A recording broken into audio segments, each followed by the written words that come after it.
In this class, you'll need a block and some surface to be able to put weight on. I have a bench here, but you could also use a couch or a chair. Inhale, your arms come up, and exhale, they lower. Repeating 2 more times. This time we'll keep the arms up, and we're going to extend one arm as we bend that same leg. This should feel like a nice stretch for the side body as well as your hip flexor on the bent knee side. Reach your arms up and then hinge forward.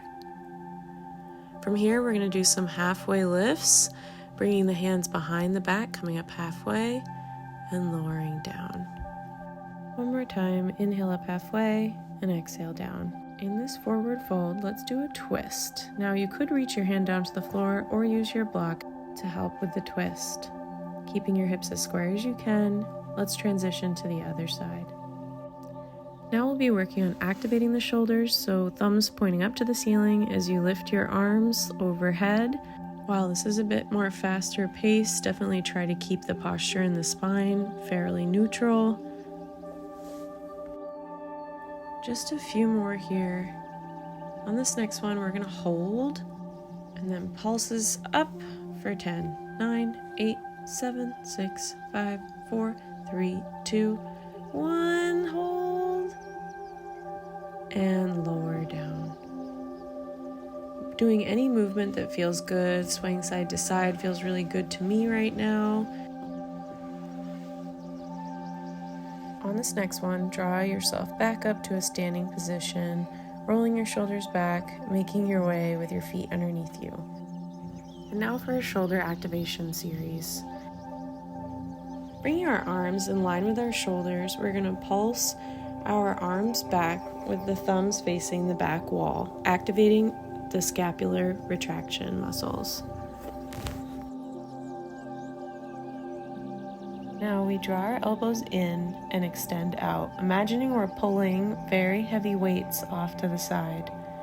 Feeling a bit more in our scapular retraction, including the serratus anterior, the muscles underneath our armpit. From here, elbows to the side, true goalposts, palms out, rotating thumbs toward the back wall. 3, 2, hold on 1, drawing the arms back into a 90-degree shape to do goalpost arms reaching up toward the ceiling.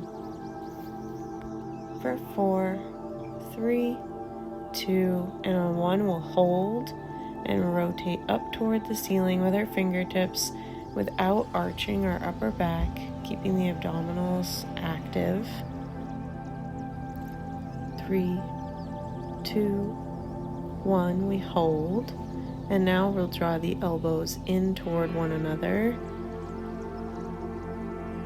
A little bit of protraction here in the back. Extend the arms out to the sides, and we've got arm circles. They're pretty small, maybe the size of a pancake, and reverse.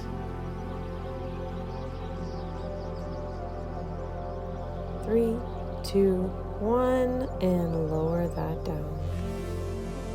Let's go ahead and stretch our back by giving ourselves a hug, adding a gentle twist side to side. To transition, open your heart and then put the other arm on top when you give yourself a hug again, gently twisting. All right, let's make our way down to the mat. Placing your block nearby, we're going to come into a child's pose. Thumbs shine up toward the ceiling. Biceps are very close to your ears here as you raise one arm and then the other. Your forehead is still attached to the floor here, and you're lifting the arm as straight as you can. Start to observe the slight differences between side to side. Just one more on each side, and now we're going to hold up the left and we're going to do pulses. 7, 6, 5, 4, 3, 2, and 1. Hold it and release. Switching sides. The pace is up, up, up. 3, 2, 1, and let's hold it up and release. Coming up to sit and transitioning over to your bench or chair. Tricep dips elbows pointing straight back, and the further your feet are away, the tougher this is. We'll be doing this a couple more times after this, so choose the level that you're ready for. For 3, 2, and last 1. Making our way onto our hands and knees when you're ready, taking as much rest as you need between exercises. Once you're ready, you'll be in that tabletop position, neutral spine. Lifting our arm at a 90-degree angle, we try to poke the ceiling. Up, up, up, up. And then on the last one, we'll hold up and pulse for 10, 9, 8, 7, 6, 5, 4, 3, 2, 1, and hold. And release, coming back down, switching sides for 10, 9, 8, 7, 6, 5, 4, 3, 2, 1. We hold, pulse. 5, 4, 3, 2, hold on 1, and release.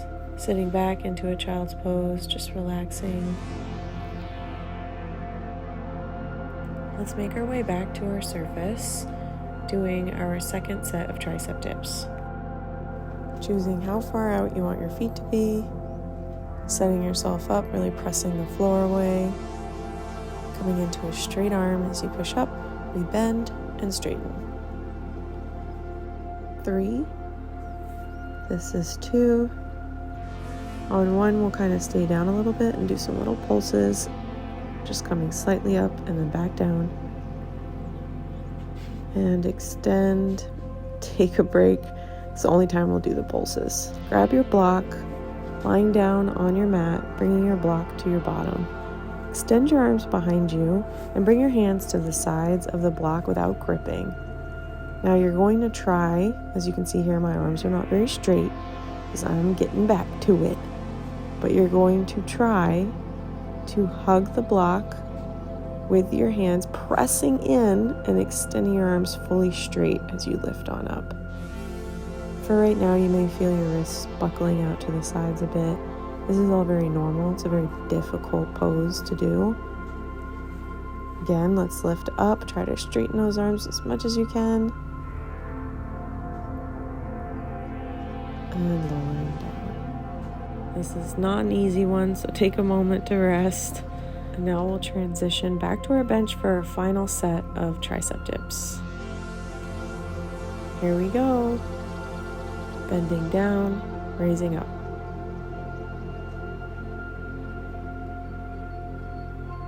For 4, 3, 2, 1. Good job. Let's grab our block and get back to our chair or bench. We're going to get the block in between the forearms. Right now, this is just serving as a guide to keep our arms in line with one another. Bending your knees here, extending your arms at first, and then allowing your torso to kind of fall through, letting gravity do its thing. An important part of this stretch is actually rotating the armpits toward your center instead of flaring them out to the side at this time.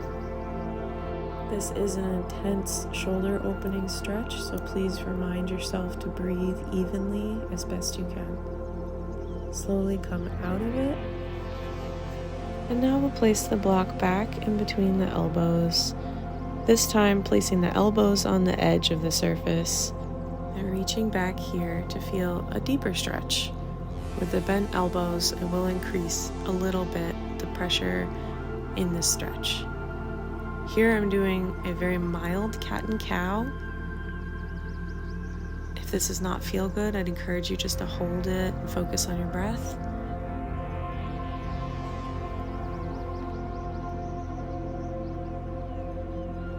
Finishing out a cat and cow if you're doing that, and then slowly make your way back up, shaking it out, moving any old way you need to, swirling back in again.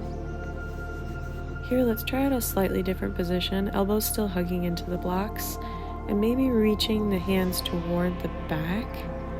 Now, if the block becomes cumbersome, you can ditch it. I'm about to do that myself.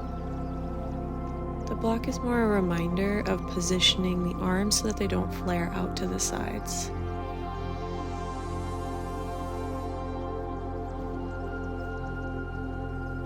While we're holding here, just keep doing your checks on all your postural points, pressing the elbows down, armpits rotating internally.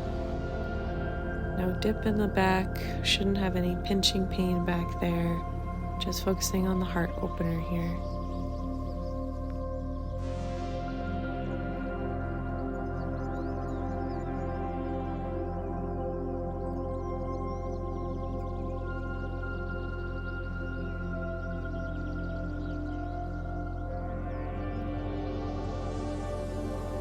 Let's slowly make our way out. Here we go in for our last opener on this surface, extending just the arms, thumbs face up toward the ceiling.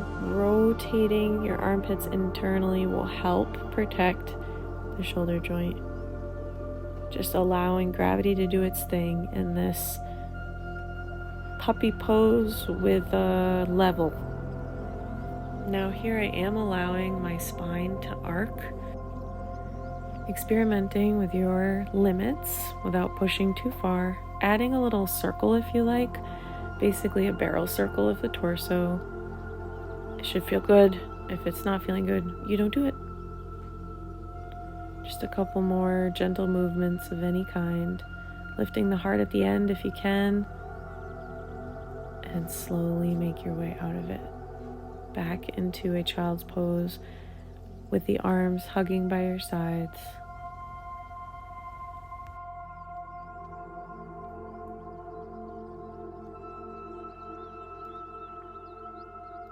Let's make our way up to a seated position, and thank you so much for joining me.